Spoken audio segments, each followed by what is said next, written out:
Et bonjour à toutes, bonjour à tous. Vous êtes bien en direct sur la chaîne Twitch de Sciences et Avenir. Hein. C'est une habitude que vous avez prise maintenant. Hein. Ça fait quelques semaines, ça fait quelques mois qu'on s'est lancé sur Twitch Sciences et Avenir. Hein. Vous connaissez bien, c'est le magazine de vulgarisation scientifique qui existe depuis maintenant pas mal d'années. Hein. Le mag existe, on existe depuis 1947. Hein. On n'y était pas à l'époque, hein, mais c'est aussi vieux que ça. Ah, on commence à nous dire bonjour, Solide Sénèque, bonjour, Indy Moon, bonjour Rocky Racer. Je vois que vous commencez à affluer sur ce live. Cette semaine, on est avec Jean-Bernard Mehmet. Je le salue tout de suite. On va Bonjour à tout le monde. commencer, on va rentrer dans le vif du sujet dans quelques minutes.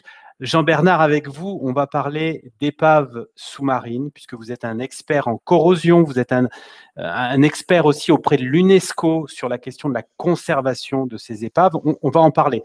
Ce que je vais dire simplement pour commencer, c'est que cette chaîne de Sciences et Avenir, elle est donc animée toutes les semaines, le jeudi à 17h30. On a un direct qui dure 1h30. Chaque semaine, on parle de sujets complètement différents. C'est l'occasion pour vous qui nous regardez d'avoir un œil sur la rédaction de Sciences et Avenir, hein, puisque aujourd'hui, bon, c'est moi qui présente, Olivier Lascar, je suis rédacteur en chef du pôle numérique de Sciences et Avenir. La semaine dernière, vous étiez avec Carole Châtelain, qui est la directrice de la rédaction de Sciences et Avenir La Recherche. Il y a quelques semaines, c'était Sylvie Roat, l'experte en astrophysique. Vous pouvez rencontrer comme ça tous les journalistes qui font Sciences et Avenir, parce que Sciences et Avenir, c'est un magazine qui est fait par des journalistes. Et actuellement, c'est pas toujours très courant, donc c'est bon quand même de le spécifier. Dans les journalistes qui font ce direct sur Twitch, il y en a un qu'on ne voit pas, mais dont l'importance, elle est primordiale. C'est mon camarade Valentin Collia, qui est community manager de Sciences et Avenir La Recherche. C'est lui qui fait la régie, hein, qui va permettre à vos questions d'apparaître, qui va montrer des images qui sont intéressantes par rapport à la discussion du jour. Dernière chose, Sciences et Avenir, le dernier numéro en kiosque, c'est celui-ci sur les microbiotes. On vient de boucler le prochain, mais celui-là est toujours disponible en kiosque. Sciences et Avenir, c'est plusieurs magazines, puisqu'on a un hors-série trimestriel monothématique, celui qui est actuellement disponible.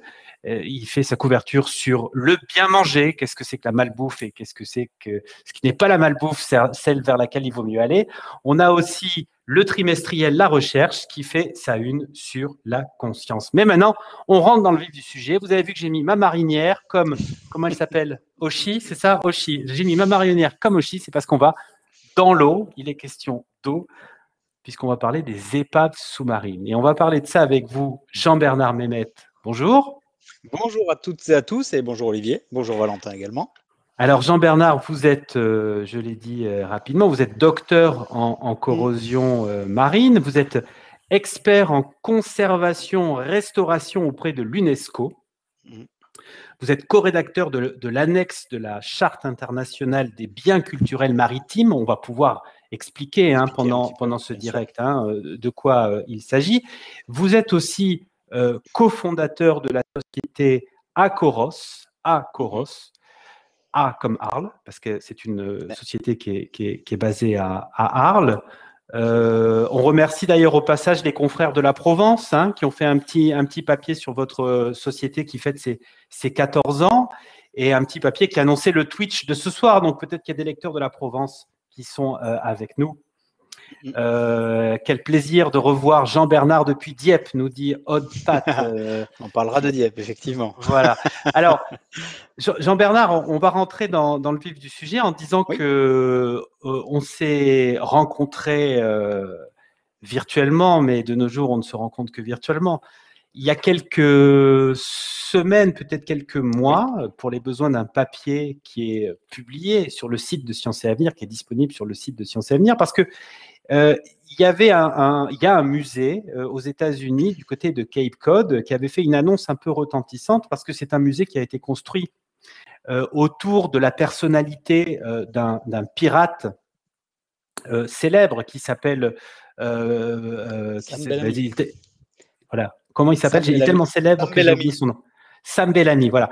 Et le navire de Sam Bellamy, qui a été coulé au XVIIIe siècle, il a été retrouvé, identifié. C'est pour ça que le musée existe. Mais ce que racontait ce musée il y a quelques semaines, c'est qu'on venait de découvrir sous l'eau, dans des concrétions métalliques, les restes, les squelettes de personnages qui sont peut-être des pirates et qui peut-être que parmi eux, il y a Sam Bellamy. Alors, Valentin vient de mettre justement en lien le papier en question, 6 squelettes, dont peut-être celui de Black Sam Bellamy, retrouvé dans l'épave d'un bateau pirate coulé en 1717. Alors, bonjour à Montpellier, bonjour à Aurore au Naturel qui nous écrit de Montpellier, par exemple. Alors, Jean-Bernard Mémet. Bonjour à Titoff du Chili aussi. J'ai vu passer un Titoff du Chili et on aura l'occasion de parler du Chili ensemble. Mais bonjour à Titoff en tout cas. Et oui, puisque vous avez travaillé sur un bateau qui a été échoué au large du Chili et échoué exprès. Alors, à propos de ces squelettes, parce que c'est aussi une image qu'on voit dans les histoires de pirates, etc. Il y a toujours le moment où on trouve le beau squelette bien équipé, bien intègre, qui est sous l'eau, qui tient le gouvernail de son bateau. On avait parlé de ça ensemble et j'avais dit, Jean-Bernard Mémet, est-ce que c'est courant de trouver sous l'eau des squelettes de pirates ou pas, mais des squelettes bien conservés? Ah non, en fait, effectivement, on est tous un peu bercés par cette image. Merci, Monsieur Hergé. On est tous un peu bercés par cette image du trésor de Rackham le Rouge, de ces trésors sous-marins, on les appelle les trésors, et on voit ces épaves en fait en bande dessinée comme des bateaux posés au fond. Bon, déjà, il faut imaginer qu'une épave, c'est rarement un bateau posé au fond. On le verra peut-être un peu plus avec les épaves métalliques, mais en tout cas, les épaves très anciennes ou celles du 16, 17, 18e, ce sont rarement des bateaux bien posés au fond. Ensuite, je vais être obligé de rentrer des détails peu sympathiques, mais lorsque lorsque le bateau fait naufrage et qu'il embarque des corps, ces corps vont se trouver soit enfermés dans l'épave, soit en dehors de l'épave.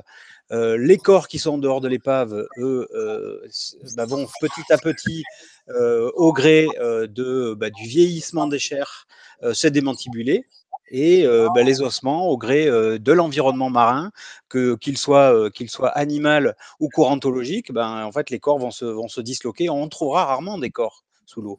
Pour qu'on trouve un squelette entier dans une épave, il faut qu'il ait subi des conditions de conservation, et notamment au moment du naufrage, qui sont très particulières. Donc, c'est la raison pour laquelle c'est extrêmement rare de trouver des squelettes. Ces squelettes, on en a trouvé par exemple un exemplaire sur le Vasa qui a coulé en 1628 à Stockholm. On en a trouvé des exemplaires évidemment dans le sous-marin Hunley aux États-Unis qui a coulé en 1864, qui était le premier sous-marin dans l'histoire de l'humanité à avoir coulé un bateau. Mais c'était un sous-marin, il était métallique et donc les corps ne pouvaient pas s'évaporer. En fait, c'est le coup de la canette, c'est le coup de la boîte de conserve. Il faut que le malheureux ou la malheureuse qui a été emprisonnée dans son bateau au moment du naufrage, elle l'ait littéralement été emprisonnée, c'est-à-dire il faut qu'elle soit dans un réceptacle fermé. Et vous m'aviez dit, Jean-Bernard Mémet, que par exemple, vous aviez travaillé sur le cas d'un des bateaux de la Pérouse. Alors, on développera plus longuement tout à l'heure dans l'émission, mais dans ce bateau de la Pérouse, vous avez trouvé un squelette. Et là, c'est parce qu'il était enfermé dans sa cabine. Voilà, c'est un squelette qui, au moment du naufrage, était enfermé dans sa cabine et les études que l'on a menées derrière, et c'est là où moi j'adore ce métier parce qu'en fait, on parle des épaves, mais en fait, derrière cette recherche d'épave, derrière la compréhension du naufrage, derrière l'identification de l'épave, il y a une foule de métiers considérables qu'on évoquera aujourd'hui, mais on a compris que, en fait, pourquoi cette personne-là, au moment d'un naufrage, est dans sa cabine, c'est parce qu'il a une jambe cassée au moment du naufrage et que il est consigné dans sa cabine. Et donc, au moment du naufrage, quand le bateau fait fracas sur le récif, le bateau s'effondre sur lui et ça lui fait un cercueil. Et ce cercueil, l'enterre à tout jamais, l'enfouit à tout jamais dans le milieu. Et c'est comme ça qu'on le retrouve, en tout cas sur l'épave de la Pérouse, qu'on l'a retrouvé quasiment entier. Alors, on dit, c'est pas le capitaine Crochet, c'est le capitaine Caverne 59 qui nous salue. Bonjour à vous aussi. Bonjour à Snowy White. Je vais y arriver. Bonjour à tous ceux qui nous rejoignaient pour ce live. Nounours Chess, super magazine. Je l'attends toujours avec impatience. Merci à votre équipe. Merci Nounours de nous suivre. Je précise tout de suite que cette émission que vous regardez en direct, elle sera dès demain disponible en replay sur le site de Science et Avenir, donc vous pourrez revoir l'intégralité de l'émission.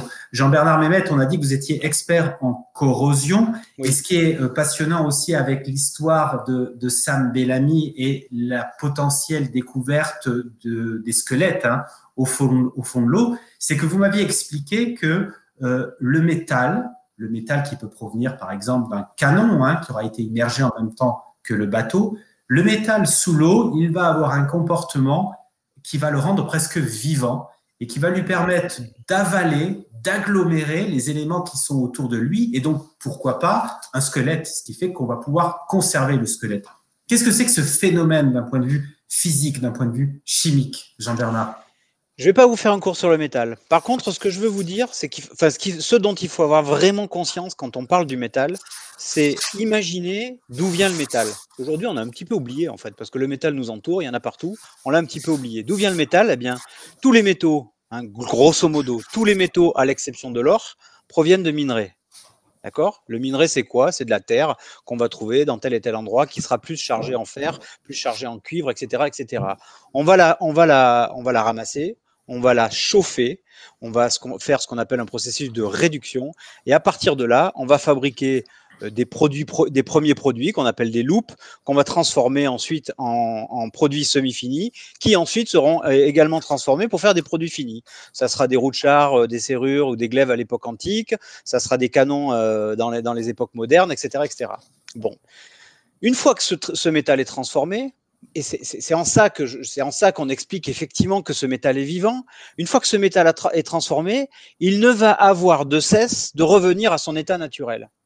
C'est vraiment comme, les alchimistes en fait, à l'époque médiévale, les alchimistes, eux, ils pensaient vraiment à ça. Ce métal est vivant. Ils n'avaient en tête que ça, c'est-à-dire le métal, c'est quelque chose qui est fait de la main de l'homme.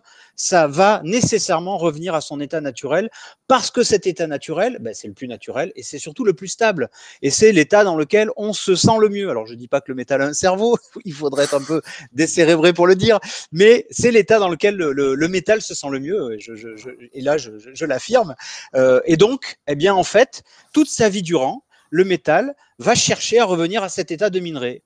Ce qu'on appelle aujourd'hui la rouille, c'est bon, techniquement, la rouille, c'est un hydroxyde de fer, c'est moins sexy déjà, mais qu'est-ce que c'est un hydroxyde de fer ? C'est ni plus ni moins qu'un dérivé du minerai. Et quand on attend comme ça, on laisse l'objet à l'abandon, on le laisse 1 siècle, 2 siècles, 3 siècles, etc., petit à petit, il revient à son état de minerai. Donc, quand on est dans l'eau de mer, il y a un double phénomène, c'est-à-dire que le canon qui entourait le squelette de Black Sam Bellamy ou ses comparses, ce canon qui était tout proche, eh bien, il commence à revenir à son état de minerai, mais pendant ce temps-là, il y a un milieu vivant autour de tout ça. Ce milieu vivant, c'est quoi ? C'est des bactéries, c'est des microalgues, ce sont des macroalgues, puis ce sont des organismes vivants qui vont faire une espèce de croûte autour de cet objet métallique, et c'est ce qu'on appelle la gangue de concrétion. Et vraiment, c'est une gangue, c'est vraiment extrêmement dur. C'est dur comme du béton, c'est vraiment cette gangue naturelle parce qu'elle est formée gentiment, tranquillement, pendant des siècles et des siècles, et elle est dure comme du béton. Eh bien, cette gangue, elle va recouvrir l'objet, mais pour peu qu'au contact de cet objet, vous ayez un fragment de bois ou un squelette, eh bien, ça va petit à petit recouvrir ce squelette. Et vous savez, on a travaillé sur des épaves antiques ici, dans le sud de la France, là, les épaves des Saintes-Maries de la Mer, où dans la gangue de concrétion, on retrouvait l'empreinte, c'est-à-dire le négatif, des petites feuilles qui étaient disposées sur les lingots au moment du naufrage, ou des petites algues qui venaient recouvrir le lingot juste après le naufrage. Et en fait, c'est vraiment un marqueur de son temps. Et cette gangue, grâce à cette gangue, on peut remonter dans le temps. On pourrait presque avec la gangue dater les objets. Ça, c'est un vœu de scientifique. Mais ça veut dire que ce phénomène qui permet de faire un phénomène qu'on pourrait presque rapprocher de la fossilisation, il n'est possible qu'en présence de métal. Donc, dans notre scénario de la capture comme ça des os de Sam Bellamy et de ses copains pirates, ça n'est possible que si, sous l'eau, il s'est retrouvé pris en sandwich, par exemple, entre deux canons, ou s'il était, hypothèse sans doute absurde, dans une armure, ou même s'il était mort et dans un cercueil. Absolument, absolument.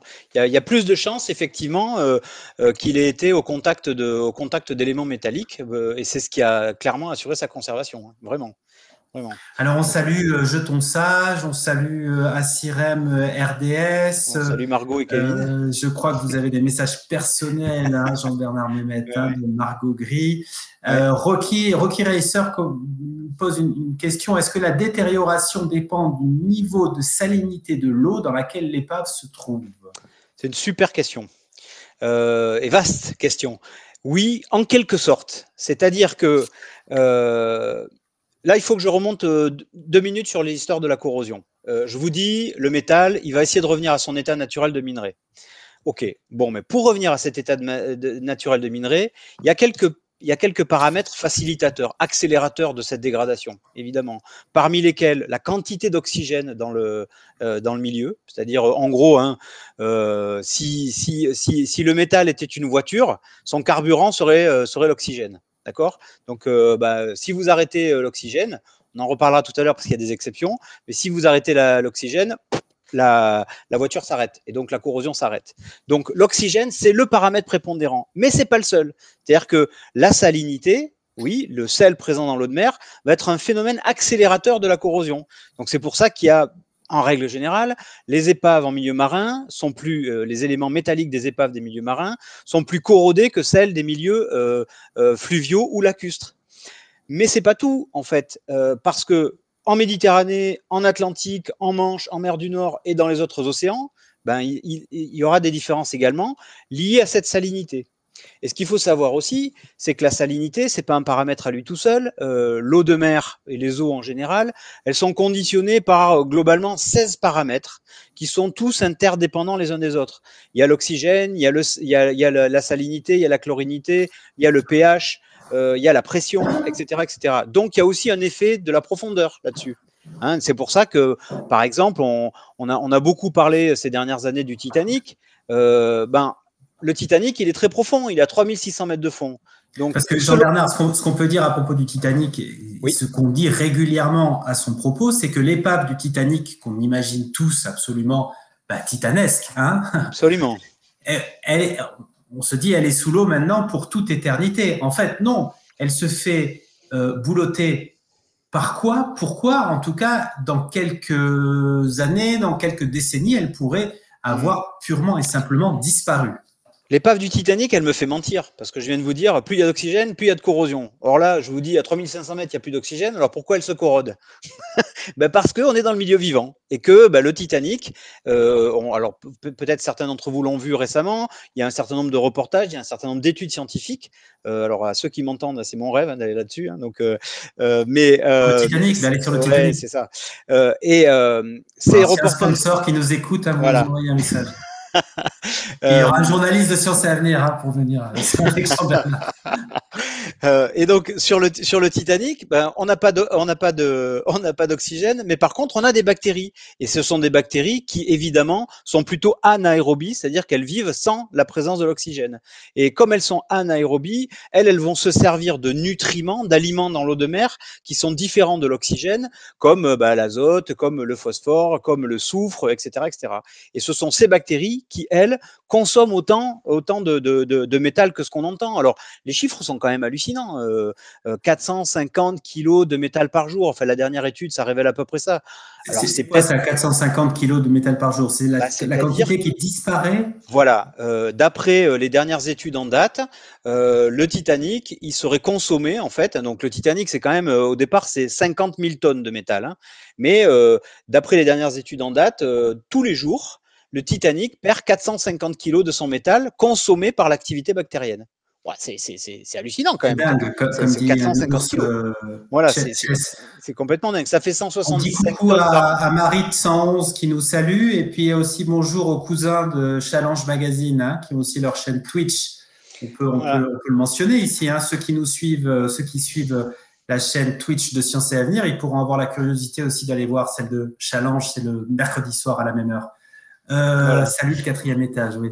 Oui, Jean-Bernard, voilà. donc oui, cette quantité de matière qui disparaît tous les jours, c'est absolument phénoménal, oui. Ouais, c'est phénoménal, ça fait 165 tonnes par an, donc du coup, effectivement, les enjeux sur ce type d'épave, ben, ce sont des enjeux de superstructure, c'est-à-dire que là, les bactéries, elles choisissent pas où elles vont pas d'abord manger les structures les plus faibles, et puis ensuite les structures, les superstructures du navire, elles mangent toutes les structures en même temps, et donc, le Titanic peut du jour au lendemain s'effondrer et disparaître à tout jamais. Alors, il disparaîtra pas comme ça, hein. On verra tout à l'heure quelques images d'épaves métalliques qui se sont effondrées, mais effectivement, on le perdra tôt ou tard. C'est pour ça que, et ça on en parlera aussi dans la suite de l'émission, il existe aujourd'hui des programmes qui visent à sauvegarder les épaves pour que sous l'eau, elles demeurent longtemps. Une question, une intervention de Star White Knight. Cette dégradation est tout à fait unique à son environnement, mais est-il possible d'utiliser l'état de minéralisation de certains êtres vivants pour dater un élément sous-marin pour les plus anciens? Là, c'est la question de la datation des éléments que vous trouvez sous l'eau. Ouais, c'est la question de la datation. Alors, elle est extrêmement vaste. La question de la datation, elle est évidemment super intéressante et elle est cruciale pour nos amis les archéologues. Je précise, hein, je l'ai pas fait jusqu'à présent, mais Olivier vous l'avez dit, moi je suis expert en corrosion, je suis pas archéologue, mais je Vous dites travaille. volontiers que vous êtes rouillologue. Absolument, je suis plus rouillologue qu'archéologue. Mais voilà, on travaille évidemment beaucoup avec les archéologues et dans cette chaîne en fait qui va de la découverte de l'objet ou de l'épave jusqu'à sa présentation au grand public, il y a une quantité de métiers extraordinaire. Alors pour ce qui concerne la datation, évidemment, l'archéologue lui, il va essayer d'aller un petit peu dans tous les éléments du bateau. Il y a évidemment principalement les structures bois quand le bateau est construit en bois. Donc ce bois peut être daté par datation carbone 14 par exemple. On a des datations qui sont à plus ou moins 50 ans. Alors ça dépend de la période de construction, etc., etc. Bon, ça c'est déjà une chose. Ensuite, on a la datation des objets à bord. Les objets qu'on va trouver à bord, si tant est qu'on puisse assez rapidement les observer, on y reviendra parce qu'il faut un traitement de conservation pour les observer.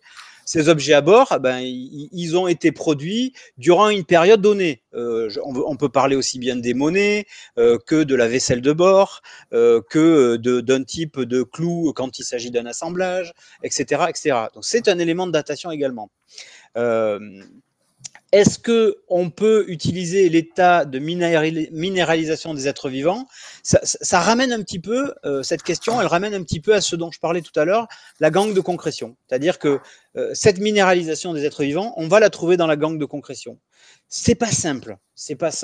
En fait, c'est même assez casse-gueule. C'est pour ça que de compression, donc on le rappelle pour ceux qui arrivent peut-être maintenant, c'est cette sorte de couche qui s'est naturellement déposé autour d'un objet qui était sous l'eau parce qu'il était à proximité d'un métal qui s'est développé un petit peu à la façon, on peut imaginer une sorte de tentacule de pieuvre, mais à vitesse extrêmement réduite, et ça va envelopper comme ça l'objet qui va être dans une gangue de compression. Ouais.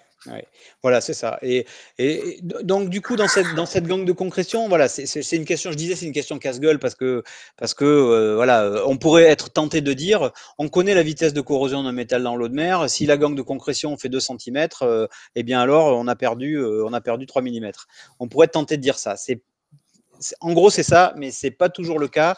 Donc, c'est un élément. Donc, ce qu'il faut bien avoir à l'esprit, en fait, c'est que pour les archéologues, en tout cas, c'est une somme. On va aller dans tous ces champs, le bois, les objets de bord, les gangues de concrétion, les objets métalliques, les typologies d'objets, et ça va provoquer un faisceau d'indices qui vont ramener vers l'identification d'un bateau en particulier.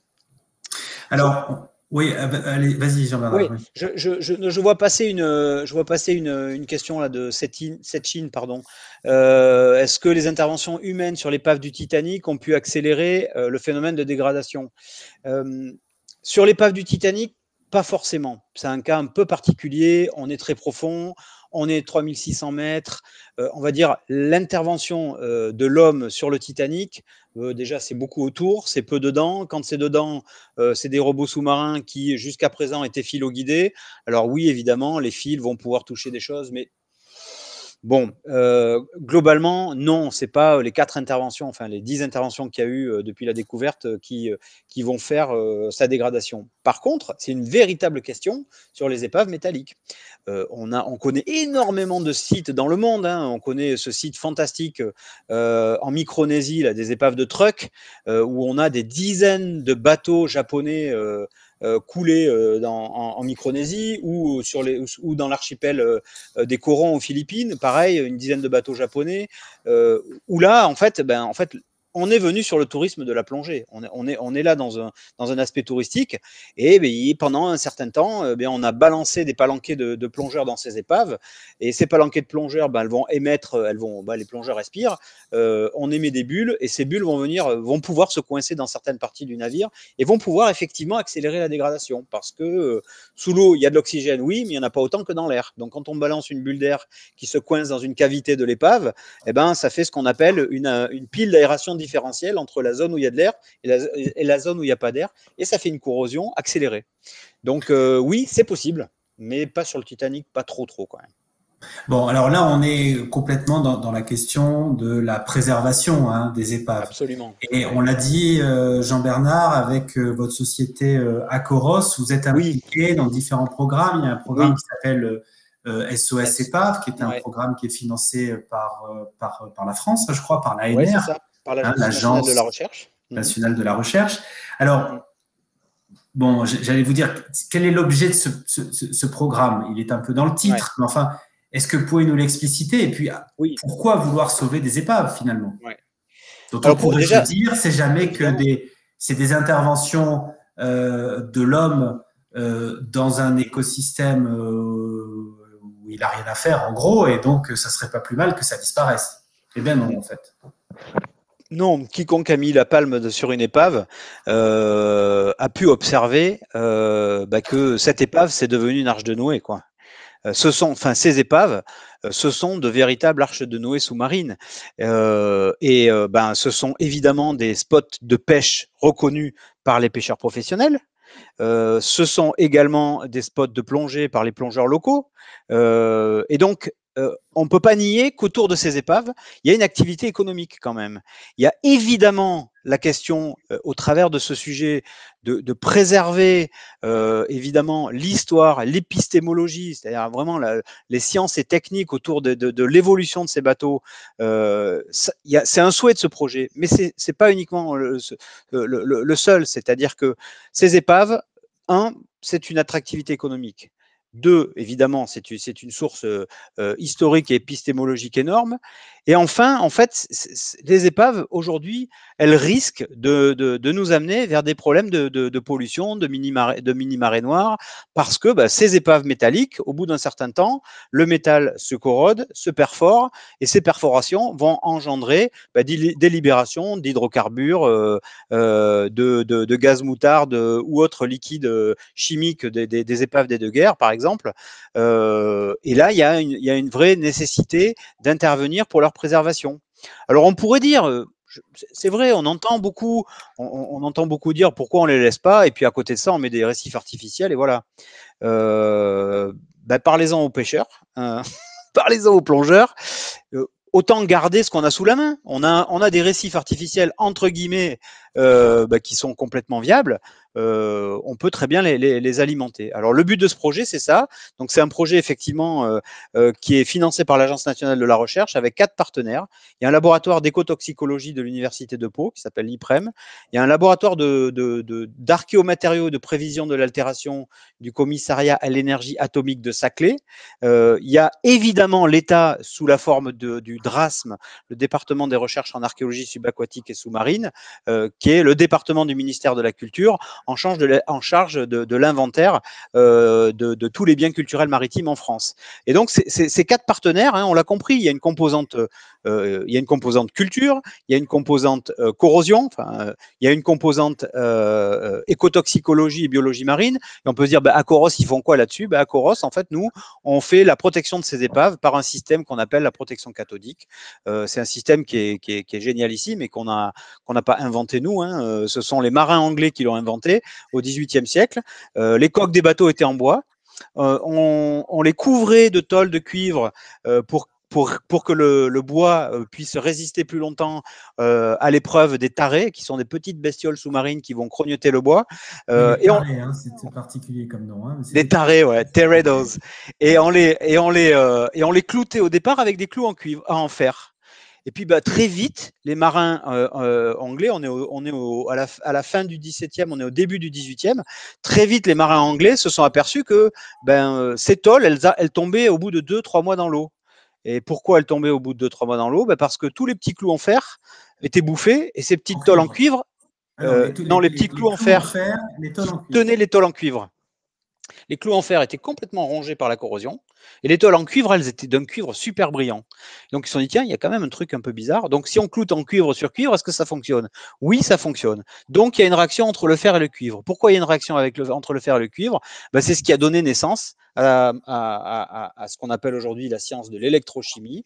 Et un certain monsieur Daniel qui a inventé la pile Daniel, qui est aujourd'hui à l'origine de toute l'électricité, donc avec des gens comme monsieur Volta, monsieur Daniel, monsieur Ampère, tous ces gens-là ont travaillé grâce à cette découverte faite par les Anglais sur les coques des bateaux. Et donc aujourd'hui, en fait, on l'utilise à l'envers, c'est-à-dire que puisqu'on sait qu'il y a une échelle de noblesse des métaux, il y a des métaux qui sont plus nobles que d'autres, et les métaux les moins nobles se sacrifient pour les métaux les plus nobles. Eh bien, alors, tiens, utilisons-les pour protéger nos bateaux. Donc, c'est ce qui se passe aujourd'hui sur l'ensemble des infrastructures à la mer, l'ensemble de la marine. Hein. On appelle ça, les anodes sacrificielles. Donc, ce sont des métaux qui sont moins nobles que le fer contenu dans l'acier et qui vont se sacrifier pour lui. C'est beau. Je vous disais que le métal était vivant. D'un point de vue chimique, ce sacrifice que vous décrivez, c'est quoi? Il y a un transfert? Il y a un transfert d'électrons, en fait. Donc, il faut qu'il y ait un contact physique et qu'il y ait un milieu conducteur. D'accord? Donc, ce contact physique, dans le cadre de nos épaves anglaises, de nos bateaux anglais, il était fait par le simple clou qui touche le cuivre. Mais aujourd'hui, on fait, par exemple, on veut protéger une plateforme à la mer ou un bateau ou une hélice de bateau. Sur les hélices de bateau, on vient visser une anode en zinc. Mon hélice de bateau qui est en cupro-aluminium ou mon arbre d'hélice qui est en acier inoxydable seront protégés. Voilà. Il faut qu'il y ait un contact électrique. Alors maintenant, ces protections, on a juste un commentaire quand même de Chine qui posait la question, qui écrit: les législations différentes sur la conservation des vestiges sous-marins complexifient beaucoup la préservation des épaves et du mobilier archéologique. L'industrialisation de la pêche et le raclage des fonds marins participent également à la dégradation des structures les plus fragiles. Absolument. Jean-Bernard, vous avez décrit ce principe physico-chimique de transfert des électrons qui va permettre de préserver la structure métallique. Ça veut dire qu'aujourd'hui, concrètement, sous l'eau, il y a des scientifiques, des ingénieurs, des techniciens qui plongent et donc ils ont dans leur besace des petits appareils qui vont clouer sur la charpente. C'est quasiment ça, mais c'est pas loin. C'est-à-dire que nous, par exemple, quand on va dans le cadre du projet SOS Épave protéger une épave, on va descendre avec. Alors c'est pas une besace parce que c'est quand même il faut quand même une bonne quantité de métal sacrificiel à mettre dans l'eau. Et on va venir connecter via une connexion électrique et via une pince. On va venir pincer sur la coque et ça, on va créer cette liaison électrique entre le métal sacrificiel et le métal à protéger. Évidemment, pour les structures à la mer, en règle générale, c'est de la soudure qu'on fait pour protéger une épave par rapport à une autre. J'aimerais, Olivier, revenir sur le commentaire de cette Chine concernant les différentes législations. Ça permet effectivement de faire un petit lien de tisser un lien vers la législation.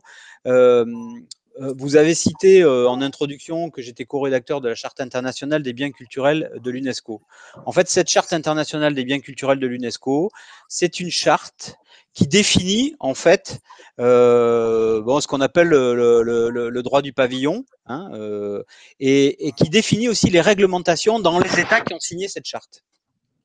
La France fait partie des pays qui ont ratifié cette charte. Alors la France a mis du temps pour la ratifier, bien qu'elle en soit grandement à l'origine également, mais elle a mis du temps pour ratifier parce que la France voulait, à l'image de ce qu'elle avait fait dans son code du patrimoine, voulait faire rentrer dans la charte des biens culturels maritimes les épaves des deux guerres.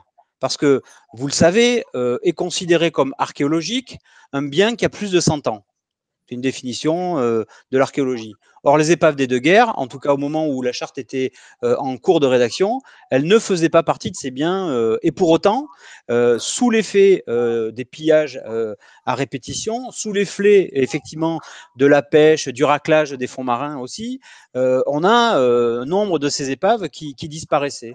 Et la France a été, par l'intermédiaire du DRAS, mais par l'intermédiaire de Michel Lourd, son directeur, a été vraiment un fervent défenseur de faire passer en fait dans cette charte ces épaves des deux guerres. Donc aujourd'hui, ben voilà, en gros, que dit cette charte?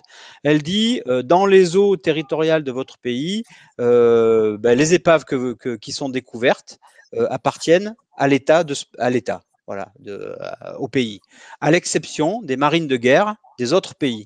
Voilà, donc si une épave, si un navire français est découvert au large de l'Espagne, mais dans les eaux territoriales de l'Espagne, il appartient à la France, il n'appartient pas à l'Espagne.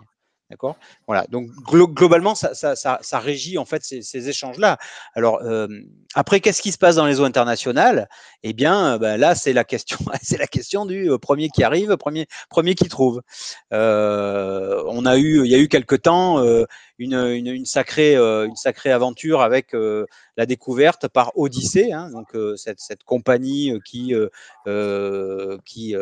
fait un peu de chasse au trésor, dirons-nous. Ils ont découvert une épave au large des côtes hispano-portugaises, une épave qui s'appelait Nuestra Señora de las Mercedes, avec, souvenez-vous, 14 tonnes d'argent à bord, de pièces en argent à bord. Ouais. Extraordinaire. Et donc, ils ont décrété qu'ils avaient découvert cette épave dans les eaux internationales. Bon, ok, ils ont fait des grandes annonces à grand renfort de presse, et en fait, les Espagnols ont dit ok, on va vérifier parce qu'on vous croit pas. Et en fait, ils sont allés vérifier, et cette épave, non, elle n'avait pas tout à fait été découverte dans les eaux internationales, mais dans les eaux espagnoles, et c'était une épave espagnole. Donc en fait, par un jugement du tribunal de Tampa, l'ensemble de la collection a été rapatrié en Espagne, à Murcia, au Musée national d'archéologie sous-marine. Le trésor est revenu en Espagne. Il y a une question de Snow White à laquelle on va répondre tout à l'heure, parce que qui dit justement, découvrons-nous régulièrement de nouvelles épaves qui font avancer la recherche, à quelle fréquence? Avant de répondre à cette question, Jean-Bernard, je voudrais juste revenir sur un point que tu as dit là dans cette explication à propos des épaves de la Première et de la Seconde Guerre mondiale, parce que une épave de bateau moderne, contemporain, peut potentiellement avoir dans ses cuves, entre ses flancs, du pétrole, des hydrocarbures, son carburant, qui vont sortir, fuiter et polluer. Mais ce dont on parle moins, c'est qu'effectivement, les navires de guerre peuvent avoir des stocks de munitions. Tu as parlé du gaz moutarde, des éléments qui sont extrêmement dangereux et qui, jadis, étaient bien protégés à l'intérieur du bateau, mais sous l'eau, il y a la corrosion, il est bouloté par les organismes que tu disais. Est-ce qu'on a comme ça sous l'eau des bombes à retardement qui vont, un de ces quatre, péter, quoi? Oui, évidemment, on en a. Beaucoup sont connus des plongeurs, donc les plongeurs même passionnés sont pas des kamikazes, hein, donc font très attention. Mais dès lors que c'est su par les autorités du pays et la préfecture maritime en règle générale, ces épaves sont fermées à la plongée. Ça a été le cas, nous ça nous a touché directement, et c'est un comble parce que on travaille sur la protection des épaves. Mais dans le cadre du projet SOS Épaves, on avait sélectionné 2 épaves, une en Manche à Dieppe et l'autre en Méditerranée, qui était l'Alice Robert au large de Port-Vendre. Alors, l'Alice Robert, c'est un bateau qui était au départ un bateau marchand et qui a été transformé pendant la Deuxième Guerre mondiale par les Allemands en bateau de guerre. Et lorsqu'il a coulé sur une mine anglaise. Quand il a coulé avec toutes ses munitions. Et en fait, nous, ce bateau qu'on avait sélectionné et sur lequel on devait faire non seulement mettre des échantillons, mais aussi faire des découpes au chalumeau, entre le moment où on a reçu l'accord pour plonger et le moment où on allait plonger, l'État a fermé cette épave à la plongée pour ces raisons que tu invoques d'épaves trop dangereuses à la plongée. Alors, moi qui suis natif de Perpignan, ça me fait tout chose de penser qu'au large de Port-Vendre, il y a un bateau qui s'appelle l'Alice Robert qui présente ce danger-là. Mais à partir du moment où les gens n'y vont pas, à partir du moment où les plongeurs n'y vont pas, est-ce que le danger, il est neutralisé ou est-ce qu'il faudra quand même que des professionnels interviennent pour aller, je ne sais pas moi, exfiltrer les munitions? C'est ça. En fait, il y a deux dangers. Le premier danger, c'est la corrosion. D'accord. Enfin, le premier danger, avant tous les autres, c'est que des plongeurs mal intentionnés essaient pour des raisons personnelles de retirer ces munitions. Et là, elles peuvent péter à tout moment. Donc ça, c'est un vrai danger. C'est la raison pour laquelle ces épaves sont fermées. Et dans ce cadre-là, évidemment, les autorités mettent en œuvre toutes les solutions pour démilitariser l'épave. Là, par exemple, dans le cadre de l'Alice Robert, il y a la Marine nationale qui intervient ou qui doit intervenir, en tout cas c'est bientôt, pour justement démilitariser complètement cette épave et la rendre à nouveau opérationnelle à la plongée, à la pêche, etc. etc. Le deuxième danger, c'est de la corrosion, parce que par la corrosion, on va avoir des perforations de coque, et si on a des perforations de coque, on peut avoir effectivement relargage de ces gaz ou de ces liquides toxiques. Alors il y a évidemment, l'État est pas insensible à ça, et je sais que l'État engage en fait évidemment une réflexion là-dessus. Donc le DRASM fait partie de cette réflexion et est associé à la réflexion, mais c'est une réflexion qui est internationale. Il y a un excellent documentaire qui a été diffusé sur Arte là, qui s'appelle Épave et pollution, les larmes noires de l'océan. Ce documentaire, il faisait un petit peu l'état. Alors, il est tourné notamment aux États-Unis parce que les États-Unis ont essayé de faire bouger un peu les lignes là-dessus, mais il visait à faire l'inventaire des épaves dangereuses parmi les épaves présentes. Déjà, faire l'inventaire des épaves présentes, c'est pas évident. Donc, je crois que la NOAA, qui est le service, l'équivalent du DRASM pour les États-Unis, avait inventorié quelque chose comme 8500 épaves de la Deuxième Guerre mondiale. Mais sur ces 8500 épaves, voilà, sur ces 8500 épaves, ils ont établi une liste de 26 critères de dangerosité de ces épaves, et sur cette dangerosité, sur ces 8500 épaves, ils en ont classé 512 très dangereuses. 5 extrêmement dangereuses. Donc, qu'est-ce qu'on fait avec ces épaves extrêmement dangereuses? Eh bien, là, on prend tout de suite les mesures qui s'imposent, c'est-à-dire qu'on va pomper les fluides toxiques et on va les démilitariser.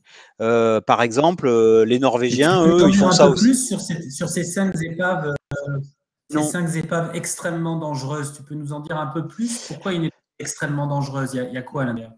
Parce qu'en fait, ils avaient alors déjà, personnellement, je sais pas, mais ils avaient jugé parmi les 26 critères qu'ils ont mis en place que il y avait une vraie dangerosité en relation avec la dégradation de l'épave et que compte tenu des vitesses que l'on connaît à peu près de corrosion du métal, on était sur le point de percer les coques, de percer les soutes et de voir se dégager dans l'environnement des fluides toxiques.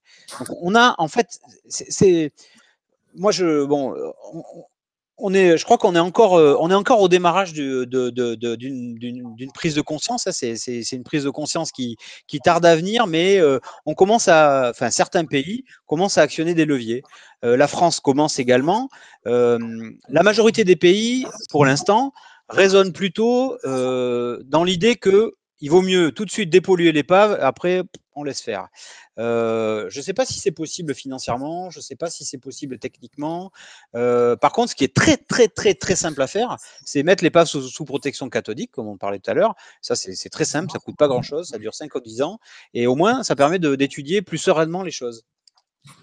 Bon, voilà ce que je peux dire. Après, il y a Cécile qui propose, que tu as vu, un statut Céveso des épaves, propose Cécile. Hein, c'est vrai que ça. Oui, c'est vrai.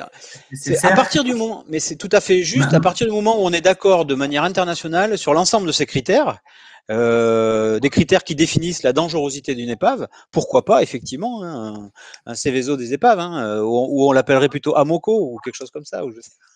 Ouais. Mammouth nous dit ça en fait des épaves et ça renvoie donc à la question précédente de, je crois que c'était Snow, j'arriverai pas à le dire, bon, Neige Blanche là, voilà, qui est-ce qu'on en retrouve, est-ce qu'on découvre encore des épaves, est-ce qu'on découvre encore des épaves, est-ce qu'il y a encore des découvertes? Voilà, Mais oui. Valentin, la question, découvrons-nous régulièrement de nouvelles épaves qui font avancer la recherche?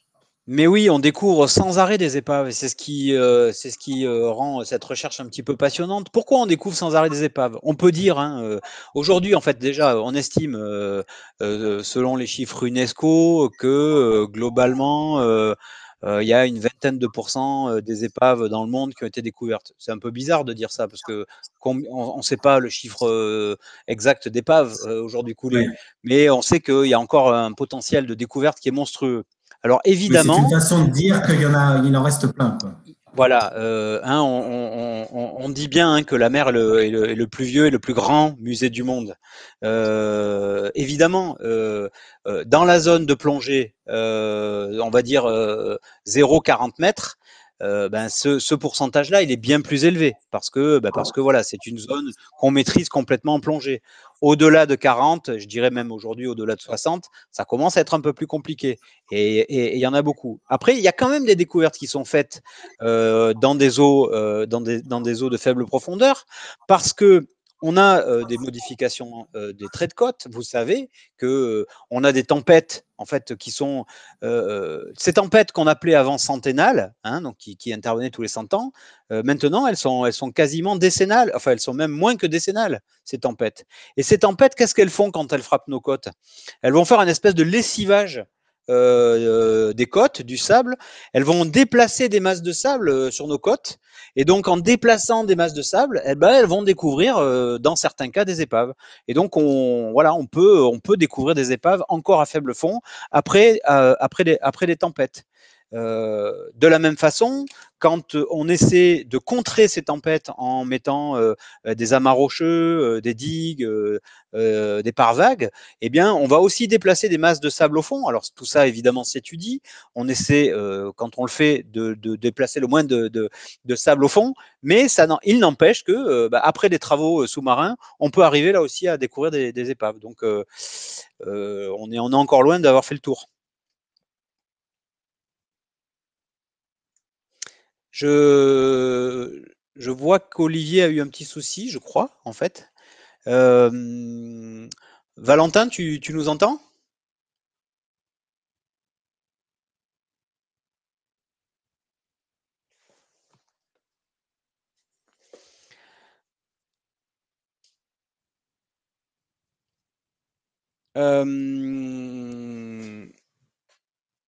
Ce bon vieux Léonard nous dit sur quels critères y a-t-il des accords entre les pays?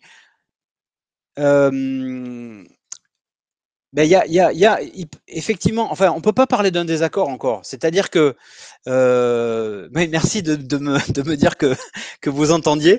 Oui, on a bombardé l'animateur. Non, on lui veut que du bien à l'animateur. Sur quels critères y a-t-il des accords entre les pays? De retour, je vous avais perdu. C'est le charme du direct, Jean-Bernard. Donc j'ai eu quelques secondes où je me suis senti un peu seul, mais non, mais en fait, j'ai essayé de répondre à ce bon vieux Léonard. En fait, on peut pas dire qu'il y a des accords entre les pays.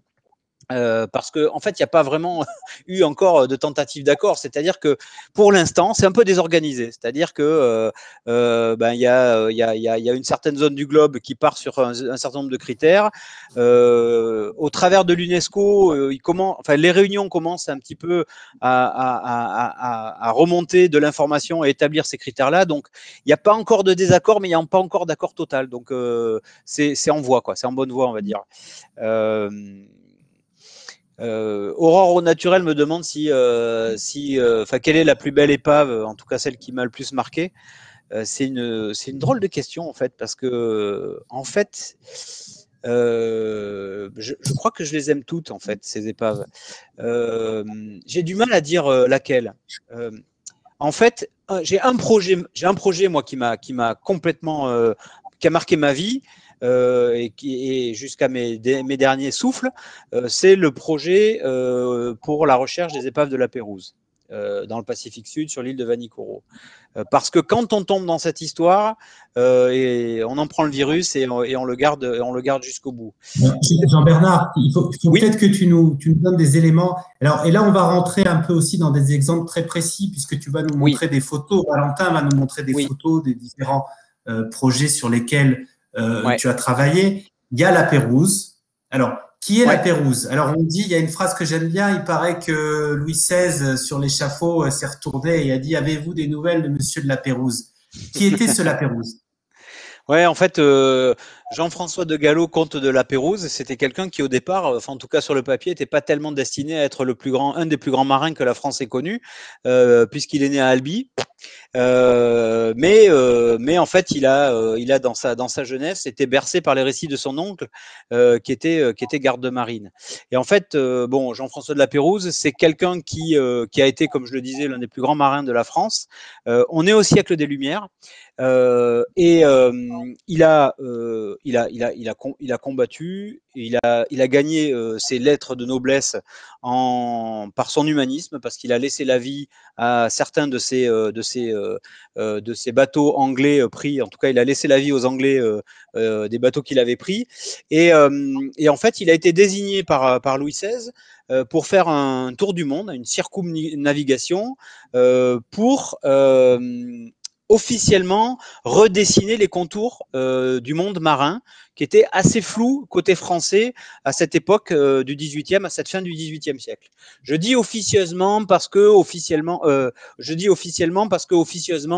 on lui avait demandé également d'aller trouver des comptoirs commerciaux pour commercer, et puis pour étendre la domination commerciale de la France. Et en fait, c'est une expédition entièrement pacifique qui est partie. Alors même si à l'écran on voit un canon, c'est une expédition entièrement pacifique qui est partie. Elle est partie avec deux bateaux, la Boussole et l'Astrolabe, et puis 25 scientifiques, les plus grands scientifiques de l'époque, pour aller avec des entomologistes, avec des mathématiciens, avec des biologistes, pour aller étudier en fait les espèces trouvées tout le long du parcours du bateau. Et malheureusement, sur son voyage de retour, la Pérouse a fait naufrage sur une île, l'île de Vanikoro dans le Pacifique Sud, qui fait partie des îles Salomon. Et en fait, bon, cette histoire, elle est. Alors, il s'agissait que d'un seul des deux bateaux. Quel est le bateau qui a fait naufrage à Vanikoro? En fait, les deux bateaux ont fait naufrage à Vanikoro, la Boussole et l'Astrolabe. En fait, la tradition locale raconte qu'un soir où les arbres fruitiers de l'île sont tombés, c'est-à-dire un soir de tempête, parce que pour faire tomber des cocotiers, il n'y a qu'un ouragan pour faire ça. Il y a deux grandes pirogues à voile qui sont arrivées près du récif. La première a sombré très rapidement, et la seconde, elle a sombré le lendemain, le temps en fait d'évacuer quelques hommes, et ces hommes-là sont allés sur l'île.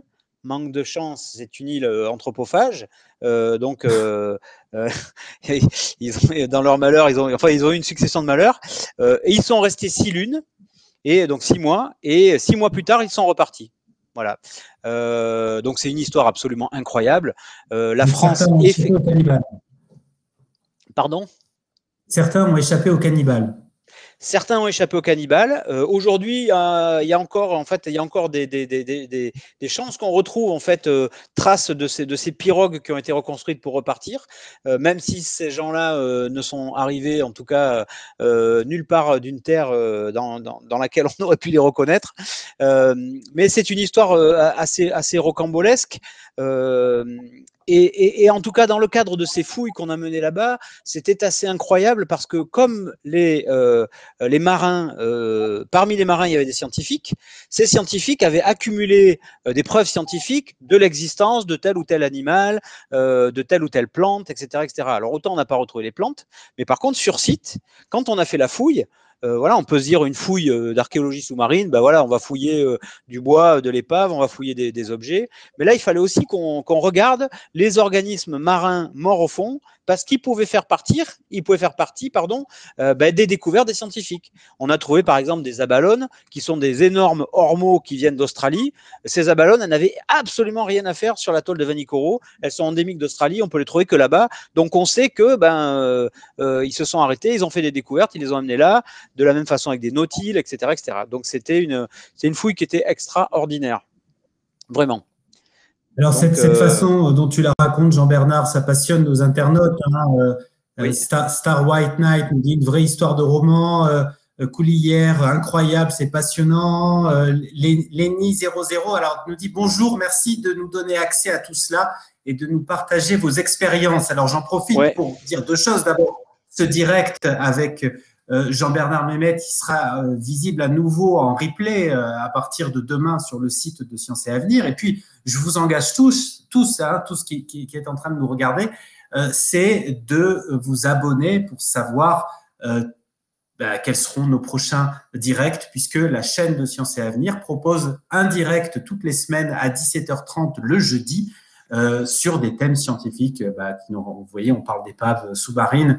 À une autre occasion, on a parlé des araignées. Une autre, c'était la matière noire. Toutes les semaines, ça change. Donc, abonnez-vous. C'est une chaîne affiliée. Hein. Vous pouvez, je ne sais plus comment on dit, vous pouvez faire des cheers, vous pouvez faire des subs, je crois qu'on dit comme ça. Par ailleurs, s'il y en a qui sont intéressés pour nous donner un coup de main sur la question de la médiation, de la modération des commentaires, nous envoyer un message par un chuchotement, je crois qu'on dit, excusez-moi parce que je ne suis pas toujours très fluent en Twitch.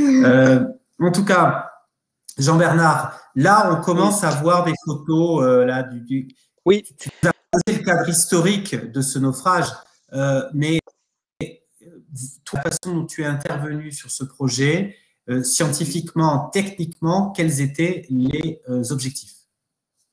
En fait, moi, j'ai été embarqué, hein, c'est vraiment le cas de le dire, hein, puisqu'on est parti. Moi, je suis parti 2 fois 1 mois sur place pour gérer le laboratoire de conservation des objets que l'on a remonté. Donc, dans ces fouilles, il y a plus de 6000 objets qui ont été remontés. C'était des fouilles absolument colossales.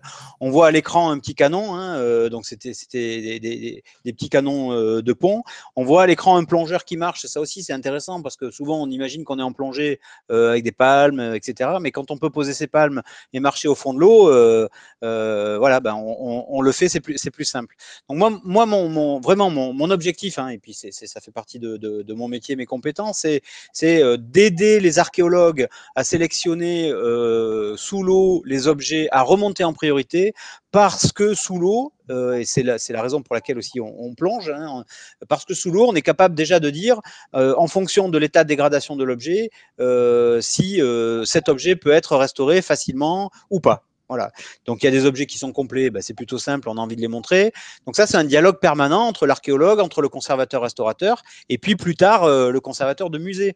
Mais moi, ce que j'aime dans ce métier, et on va pouvoir passer quelques images. Ce que j'aime dans ce métier, c'est que c'est la pluridisciplinarité. C'est vraiment, moi j'adore parce que tous les jours on apprend aux côtés. Alors dans les épaves, on peut trouver des carpologues, hein, on peut trouver des palynologues, on peut trouver donc des gens les carpologues, c'est les gens qui étudient les graines et les fruits, les palynologues, c'est plutôt les pollens et les spores. Donc voilà, on va mélanger un petit peu toutes ces compétences. On va trouver des numismates, on va aller trouver des spécialistes de l'héraldique, parce qu'on va trouver des timbres sur une pièce qui vont peut-être nous permettre d'associer cette pièce ou cet objet à telle ou telle famille ou tel siècle. Voilà. Et donc, c'est ce qui rend en fait ce métier passionnant. Par exemple, Valentin, on pourrait peut-être revenir à la photo numéro 7. Ça pourrait être pas mal. Ce sont les épaves de la Natière à Saint-Malo. J'avais envie de vous parler de ces épaves parce que elles ont. C'est un autre, hein. Comment? C'est un autre naufrage. Oui, ça c'est C'est un un autre autre naufrage. naufrage.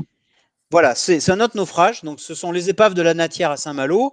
Alors, je dis les épaves, ce qui est quand même étonnant parce que regardez ce qu'on a à l'image.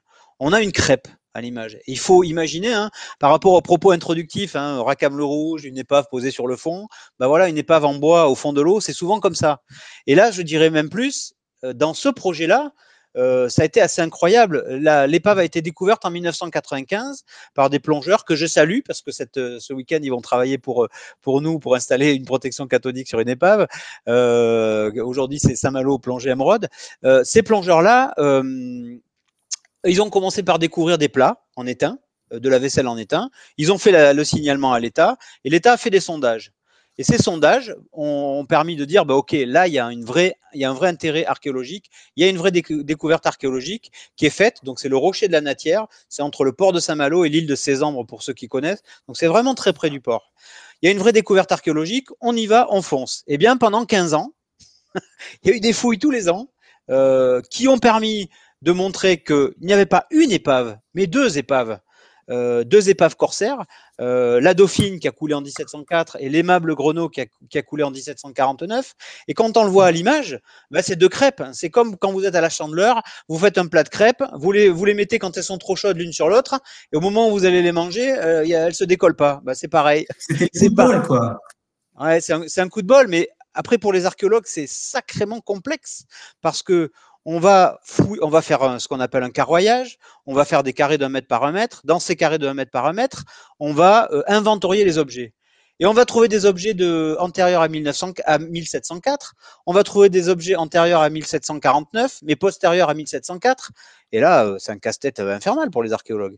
Donc là, ben oui, ok, on va trouver ça, mais derrière, eh ben, il va falloir repartir en archives, il va falloir aller travailler avec les archivistes, il va falloir aller travailler objet par objet pour essayer de comprendre leur fonction, leur type et leur période de production, et essayer de comprendre. Et on a comme ça dans l'histoire de l'archéologie, hein, il y en a beaucoup, même en Méditerranée, des épaves qui se sont, bah parce que, évidemment, hein, qui dit épave dit zone rocheuse, zone de courant dangereuse pour les navires qui à l'époque n'étaient pas aussi manœuvrables que ceux que l'on a aujourd'hui. On peut peut-être passer les photos suivantes, Valentin.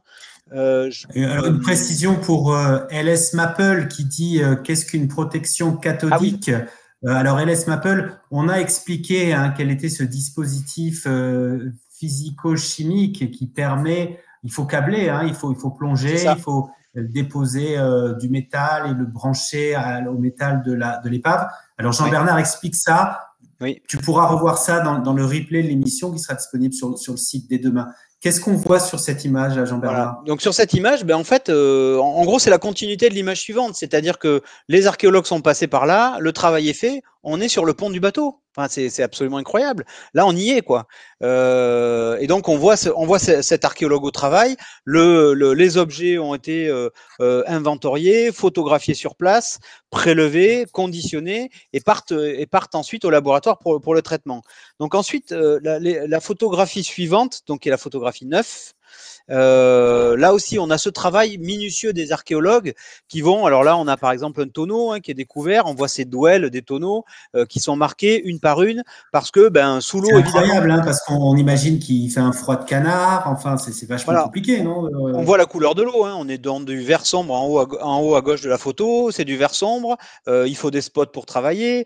Et on voit dans ce tonneau, en fait, on voit un fond. On voit un fond sablonneux. On peut se dire, le tonneau, il n'y avait plus rien. Il est rempli de sable du milieu. En fait, non. Il faut quand même qu'on aille chercher dans ce prélèvement-là, essayer de comprendre ce que ce tonneau comportait, qu'est-ce qu'il avait comme fonctionnalité, quel produit il transportait, etc., etc. Donc là, il y a une précision à avoir dans des conditions qui sont pas simples parce que je le rappelle, on est en plongée sous-marine, on n'est pas en archéologie terrestre, même si je salue nos collègues archéologues terrestres, on est en archéologie sous-marine, donc les temps de plongée sont comptés. Quand on vous dit on plonge à Saint-Malo, il faut plonger non pas en pleine marée, il faut plonger à l'étale, basse mer ou haute mer, donc c'est 2 créneaux de maximum 1 heure par jour. ben forcément, donc ça fait des temps au total. Finalement, si on regarde le cumul des temps de plongée pour fouiller une épave, ben on se rend compte que les archéologues sous-marins sont fantastiques parce qu'ils arrivent à faire le boulot en un temps record. Donc voilà un petit peu, ça c'était une photo que je voulais vous montrer pour vous montrer un petit peu les conditions de travail et ce qu'on doit faire au fond.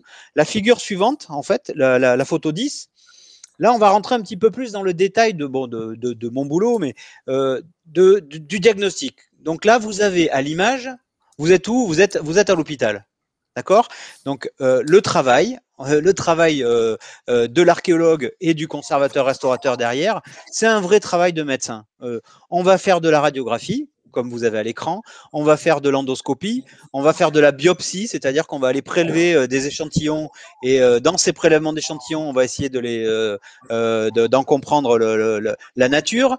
On va faire du scanner et l'ensemble de ces techniques utilisées dans la médecine et la médecine légale, hein, puisqu'on en a parlé à la dernière émission, l'ensemble de ces techniques vont nous permettre d'améliorer la connaissance. Ici, à l'image, vous avez quoi? Vous avez à l'écran, vous avez 1, 2, 3, 4, 5 pistolets qui sont dans leur gang de compression.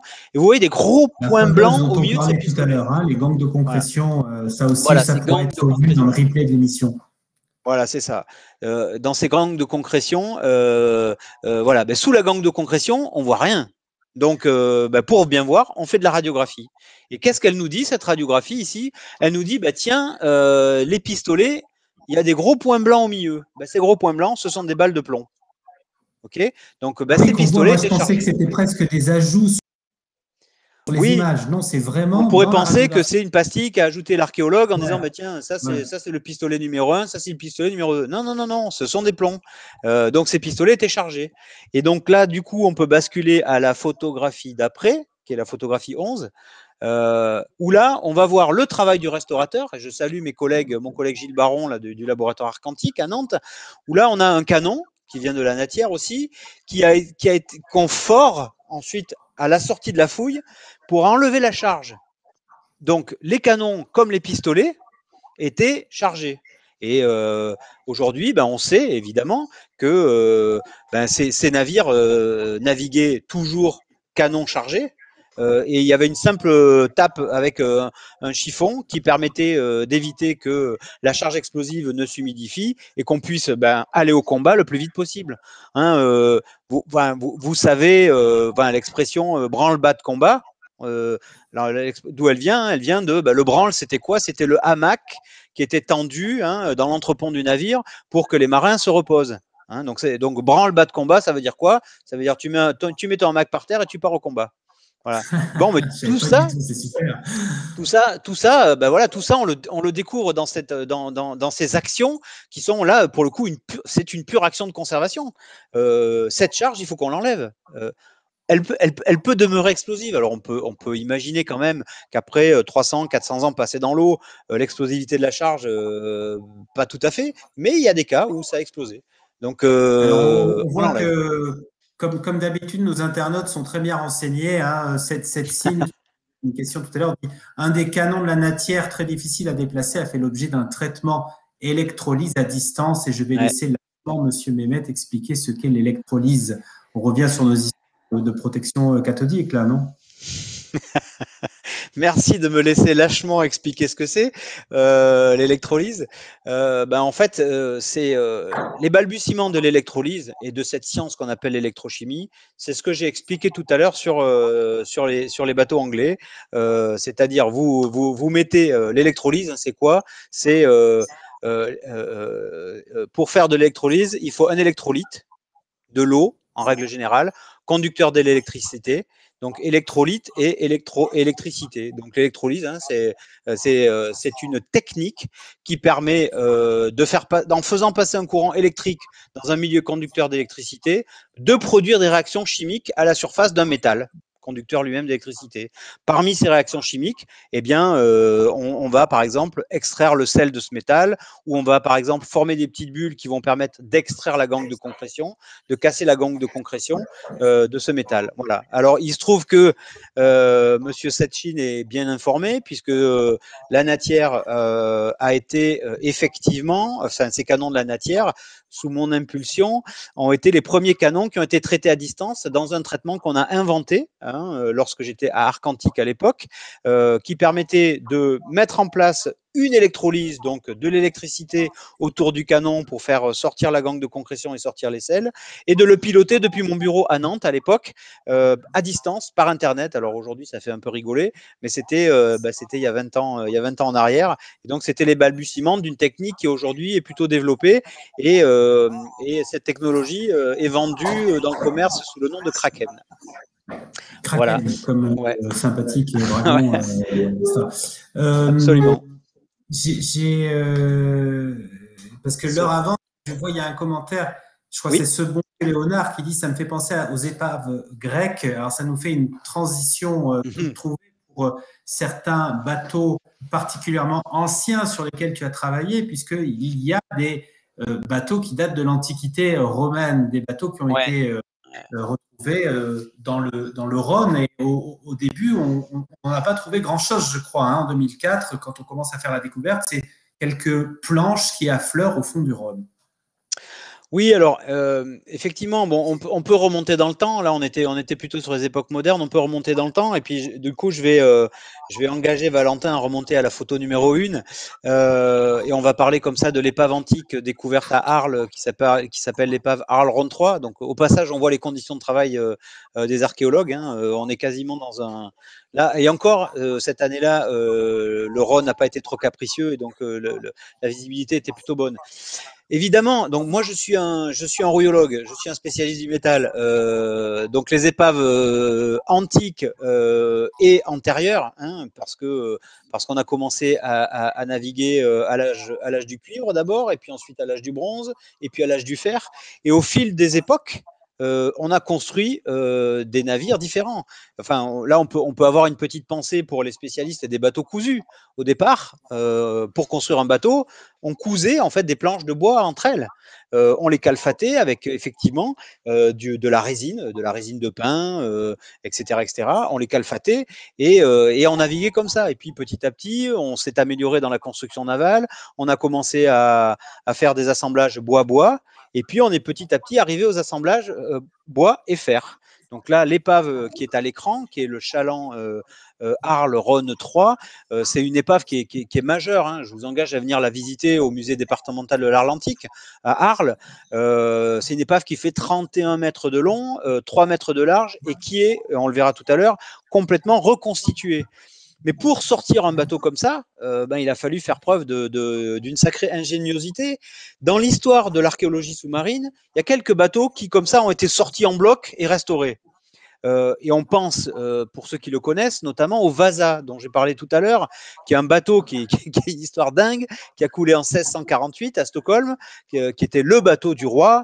Il a été lancé à l'eau, en grande pompe, et puis dès lors qu'il s'est retrouvé à l'eau, il avait été mal équilibré, il a basculé, il a coulé. Alors malheureusement.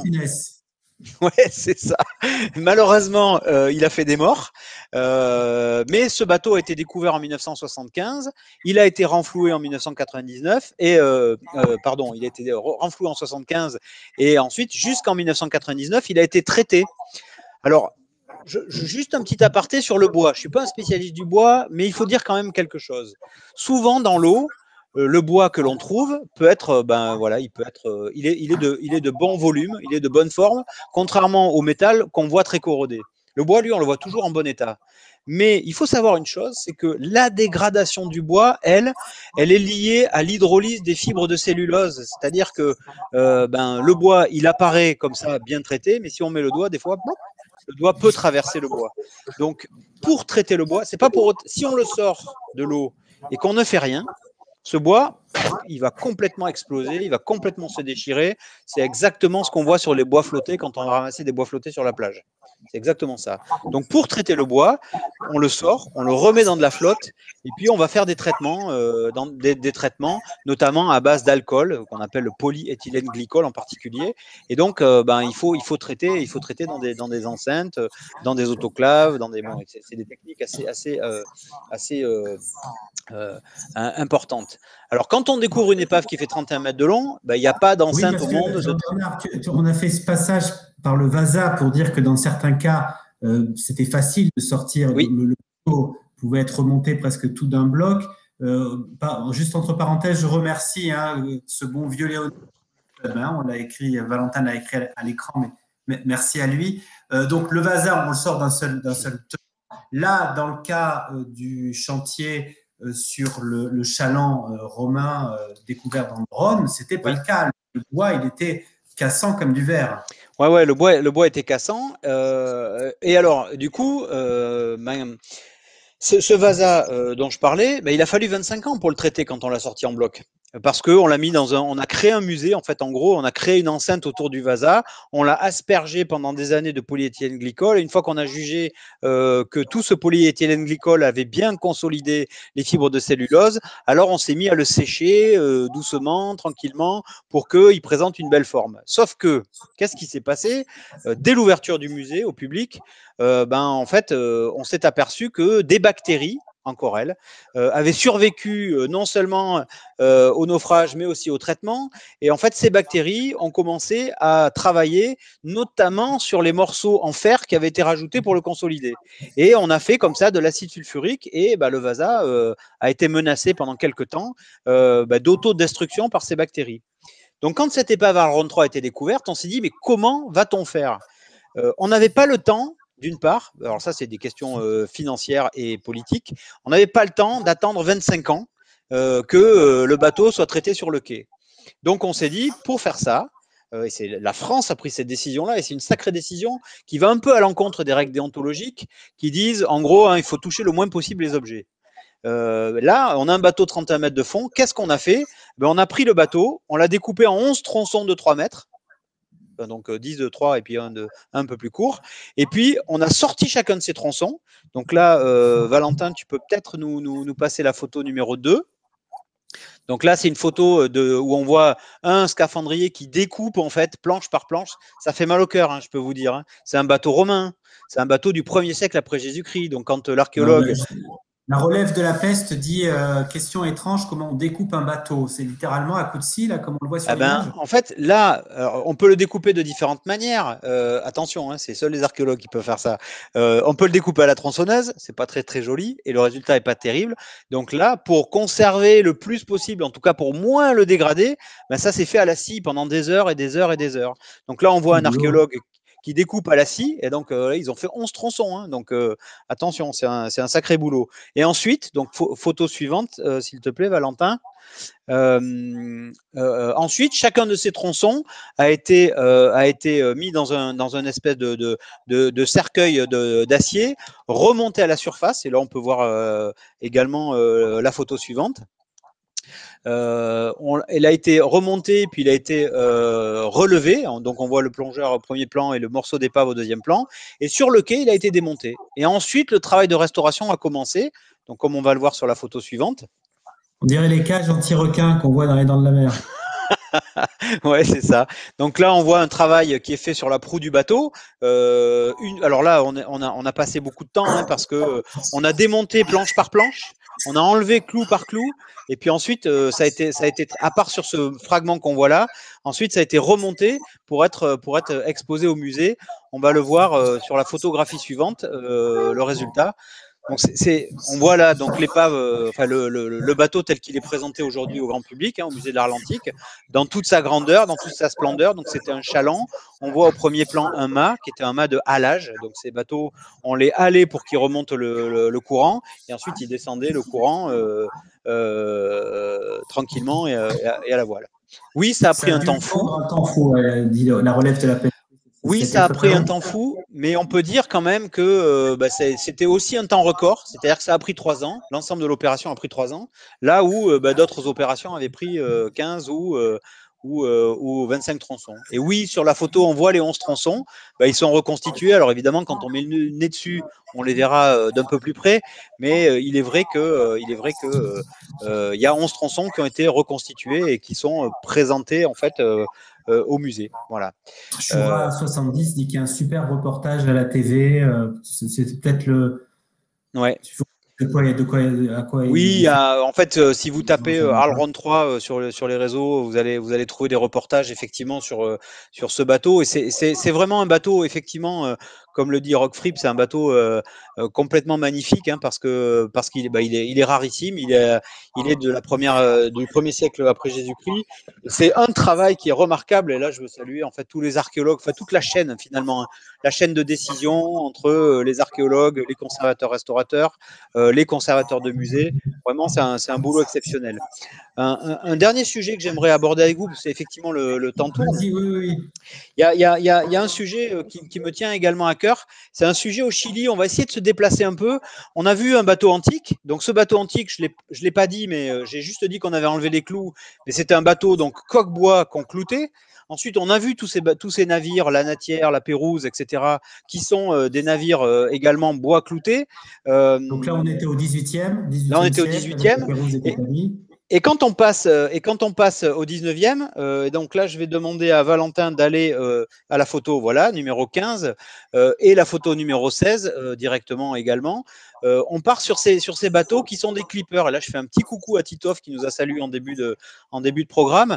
Ce bateau, c'est un clipper. Un clipper, c'est quoi? C'est un bateau de transition entre la marine en bois et la marine tout métal. Donc c'est une marine mixte, celle-là. Donc on a une super structure qui est en métal et ensuite la coque est restée en bois.